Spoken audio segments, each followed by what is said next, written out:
Ouch. That's not a review about my book. That insult is like very tailored. This is like everything that I worry about when I put a book out into the world in one review. Hi everyone, welcome back to my channel. My name's Sam, I'm a romance author based in the UK, and today I'm getting super vulnerable with you because we are talking about my best and worst reviews as a romance author. So I'm gonna start out by saying that I am super lucky with the volume of reviews that I have received. I have got 2,861 reviews on my first book, which is the only one that's been published so far. Second one is not out until the 2nd of March. I'm really lucky that that many people have felt compelled to review the book after reading it, and I am even luckier that most of those people seem to like it because my rating is 4.4 out of 5 with almost 3,000 reviews. I'm really happy with that. I think that's a real point of pride for me, and anytime that I feel really down on myself about my writing, I do look at that as a way to sort of make myself feel better. I do know that not everyone leaves reviews, and so it may be that only the people that really love it are leaving reviews, but you know what? It's making me feel better, so nobody tell me if I'm being unreasonable. So let's talk about what some of the best and worst reviews are that I have gotten, because some of them are just absolutely life-giving to me as a writer, and some of them are brutal.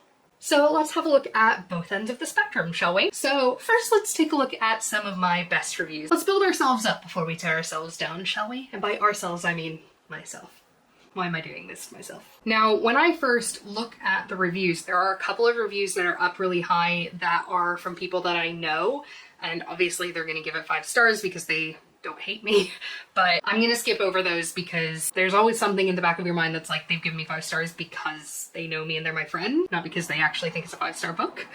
So we're gonna skip those for now, and we can talk about my imposter syndrome another day. So this is one of my favorite ones. It was a really early review and it was a verified purchase. So that means that it is definitely someone who bought the book, not someone who received an advanced review copy through NetGalley, which my publisher does use. And this is from A.E. Clark, and it says, "Superb read. If this was Sam's first book, then I can't wait for the next one. She truly makes Santorini come to life, and I totally agree with a previous review that this is one of the best books I've read in ages. It wasn't just a boy meets girl falls in love and lives happily ever after, but dealt with the estrangement Anna had from her father and the realization after his death that things were not as her mother had led her to believe. The refurbishment of the home left to her on Santorini by her father and the growing relationship with her grandparents and subsequent friends all added to build a terrific story. The only complaint I had was that Anna should have torn into her mother for all the lies she'd been told, which kept her from a father who loved her." I love this because to me, the familial tension is at the heart of this story, and I think it's really difficult as a romance author to find the right balance of like the elements of the story that to me make them feel really rich and worth reading versus like what people are there for, which is like the romance and the good views. So it was really nice to me to see that the deeper elements of the book really resonated with that reader. So this is another good one from Shannon Clark, and this says, "Beautiful journey, just what I needed to read. Having not had much patience with books previously, shortest time I had finished a book was just over a year. The Summer House in Santorini had me hooked so much I finished it in 3 days. This book came up in my recommendations whilst looking for a summer read, and I am glad it did. Anna's story was a roller coaster journey, however I felt all her emotions throughout. Each page left me wanting more, and I really hope there's a sequel to this." Well, Shannon, there is.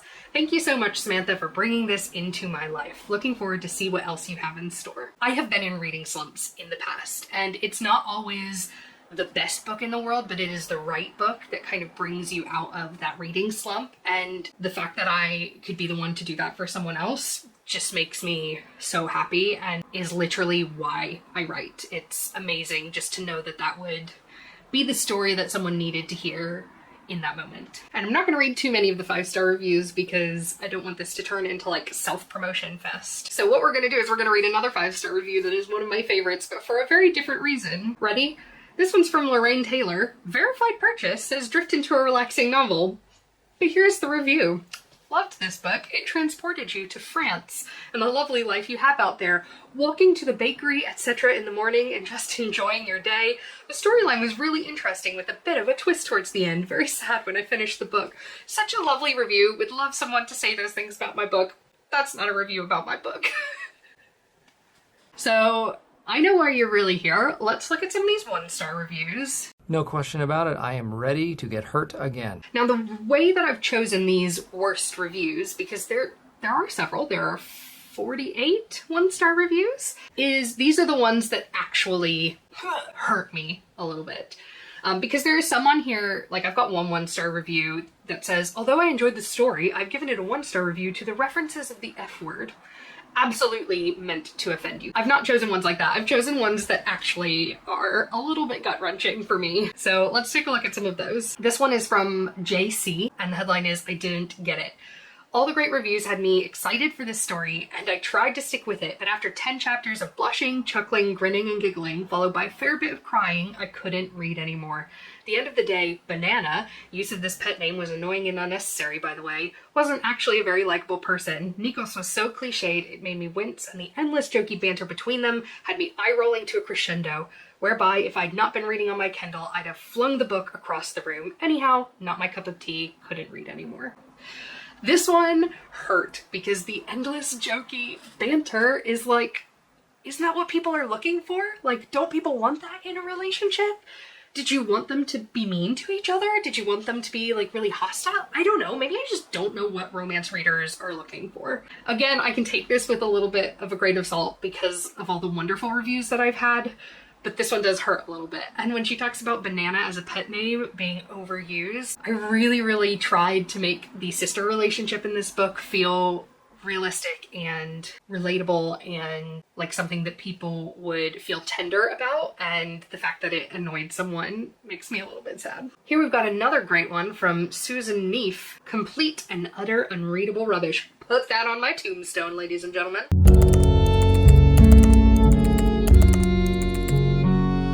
I read a lot of books. I vary my reading between lighthearted, easy reading to quite hefty content. However, this one has actually stopped me reading 3 chapters in because it is simply complete and utter bilge.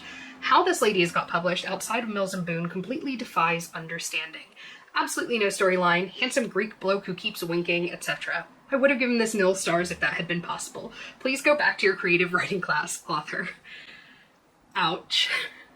Susan literally looked at my book and said, I want to give you 0 stars, but I can't, so I give you a 1. It is so bad, I want to give you a 0, but that's not possible. So I give you a 1. Also, please go back to your creative writing class. I literally have a master's degree in creative writing, so that insult is like very tailored.